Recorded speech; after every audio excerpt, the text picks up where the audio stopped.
چې کله قبرستان ته مونږ لاړ شو نو دا دعا به وایو چې السلام علیکم یا اهل القبور.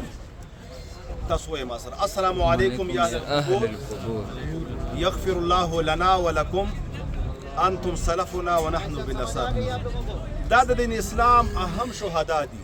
دا د دین اسلام د غلبې دپاره او زما او تا ته د اسلام را رسېدلې دا د دغې مبارکو صحابو قبرونه دي او د دوی دا کارنامې دي او دا د دوی هغه قربانیانې دي چې دین اسلام دپاره یې ورکړي دي. او ما او تا ته او زما او ستا کور ته او زما او ستا مشرانو نیکونو ته او غور نیکونو ته د 1400 کاله نه تر اوسه پورې څومره مسلمانان دي هغه د دغې صحابو قرباني وه چې الله تعالی موږ ته اسلام را نصیب کړ. نبی مهربان صلی الله علیه وسلم د دین مهنت وکړ په دغې صحابو باندې او دې صحابو بیا دنیا ګوټ ګوټ ته دا دین اسلام ورساوه. په دې کې هغه عظیم هستی پرتی دي. دلته دا مخامخ چې کوم غټ دی راته ښکاري تاسو ته دې کې درې کم او یا صحابه مدفون دي او دا اجتماعي قبر دی.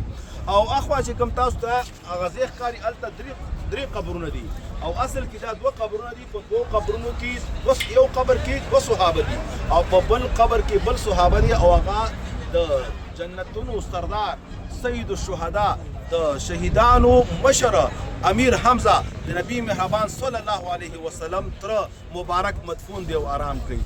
دا هغه جنگ و چې نبی پاک علیه الصلاۃ والسلام ته پکې هم غشي ولګېدله. نبی پاک علیه الصلاۃ والسلام غاښونه مبارک پکې شهیدان شو او د نبی پاک علیه الصلاۃ والسلام په بدن مبارک باندې ډېر دردونه تیر شول.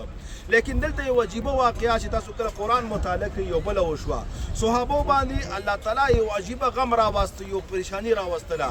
لیکن دې نه پس الله تعالی فرمایي غما بغم لکی لا تحزنوا. و یو بل غم مې په تاسو راوستی صحابو او دا غم مې دې دپاره راوست تاسو غمجن نشئ. عجیبه غوندې خبره ده. سړي باندې یو غم دی او غم چې کله ډبل شي نو انسان خو ډېر دردمن شي. او دلته الله تعالی فرمایي یو غم مې راوستی و او یا صحابه شهیدان شول. فتحه په شکست باندې بدله شوه او ورپسې بل غم راغی نو دا خو زیاتیږي. لیکن الله وایي نه ما دا غم کم که. اولنی غم چې کم و هغه شکست و. اولنی غم چې کم و هغه د کافرانو د شا طرف نه اټیکو او مسلمانان په منځ کې راګیرولو. دا غم و نبی مهربان صلی الله علیه وسلم زخمی کیدلو. غټ غم چې کوم وی شیطان یو आवाज وکړ چې الله خبر شي محمد رسول الله صلی الله علیه وسلم شهید شو. صحابه نه په دغه وخت کې روحون او تختیدل. په دغه وخت کې هغوی بې حاله شول. صحابه دماغ داسې شول چې منجمد شول، حیران شول چې داسې چلو شو. څوک یو طرف ته روان شو، څوک غر طرف ته روان شو احد، څوک مدینې طرف ته روان شو. نبی مهربان صلی الله علیه وسلم چې کله برابر شو आवाज یې وکړ الی عباد الله، ما طرف ته راشه ای د الله بندگانو الحمدلله زه ژوندی یم. نو دا غټ غم و چې کله دا غم راغی مخکنی غم د صحابو نه هیر شو. دغې وجې نه زموږ دا مشران یو خبره کوي وی الله یې در باندې داسې غم نه راولي چې دا غم در نه هیر شي. ډېر غمونه شته، ډېرې پریشانیانې شته چې کله یو مصیبت راشي په هغې باندې صبر کوه او دې ته مه مجبوره کوه الله تعالی چې تا باندې داسې یو غم راولي چې مخکینی غم در نه هیر شي. نو په صحابو باندې دلته دا بل غم راغی او دا ډېر دروند غم راغی. صحابه یې ډېر پریشانه کړل، صحابه یې ډېر غمجن کړل. د صحابو د وجودونو نه ساه وویستله. هغوی بالکل داسې شول چې بېحاله شو. څوک یو طرف ته روان او څوک بل طرف ته روان. تر دې چې بعضې صحابو دا معلومیږي چې زموږ نه تورې وغورځېدلې چې څه وشو محمد رسول الله صلی الله علیه وسلم شهید شو. لیکن چې کله نبی پاک आवाज وکړه الی عباد الله، ما طرف ته راشه ای بندگانو ای صحابه एकदम راویښ شول. داسې شو چې هېڅ تکلیف ورته نه دی میلاو شوی، داسې شو چې هېڅ نه دي پریشانه شوي، داسې شو چې اړو ملګري شهیدان شوي نه دي، څه شکست نه دی میلاو شوی. بیا الله تعالی مؤمنانو ته فتح ورکړه، کامیابي ورکړه او بیا دشمن وتښتاوه او دشمن اوسغلېده. نبی پاک علیه السلام دغلته پاتې شو. نبی پاک میدان نه دی پریښی. په یو مقام کې نبی پاک میدان نه دی پریښی. دغه مقام دی دا قبرستان هم دلته دغې وجې نه جوړ شو چې ګوره دا دلیل دی چې صحابه نه دي تښتېدلي. نبی مهربان صلی الله علیه وسلم نه دی تښتېدلی. صحابه قرباني ورکړه.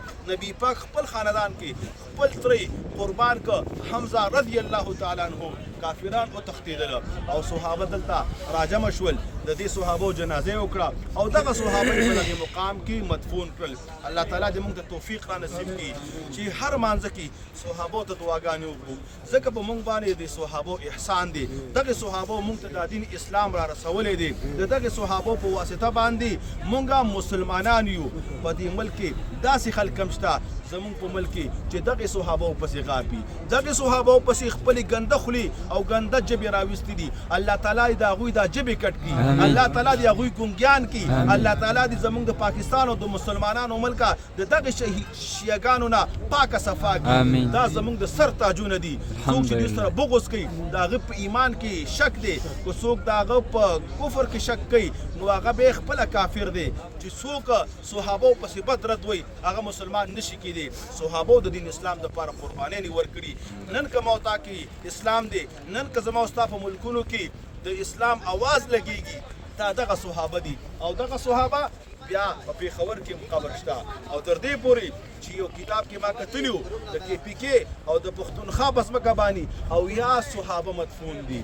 دا د چېرته نه راغلي وو دا د دغې مدینې او مکې نه راغلي وو او دین اسلام دپاره تللي وو. الله تعالی دې وکړي چې مونږ د دغې صحابو په نقش قدم باندې لاړ شو او مونږ په هر عمل کې که ښادي وي او که غم وي د صحابو او د نبي پاک طریقه معلومه کړو او هغې باندې بیا زندګي وکړو. اخره کې یو بله خبره کوم ګوره دا د احد شهیدان دي. دا د نبي پاک تره دی څومره ښایسته قبر دی ځمکې باندې نه ښکاري. مونږ ته هم پکار دي چې خپل قبرونه د حد نه سیوا اوچت نه کړو. سنت طریقه دا ده چې مې پوش خپل قبر جوړ کړو او یوه خښته یوه تیږه د ځمکې نه بره چې معلومیږي چې دا قبر دی بس دومره به کافي. او دې صحابو دې قبرونه او د بقي قبرونه تاسو وکتل او دغه شان په مکه کې جنت المعلا چې هغه قبرستان و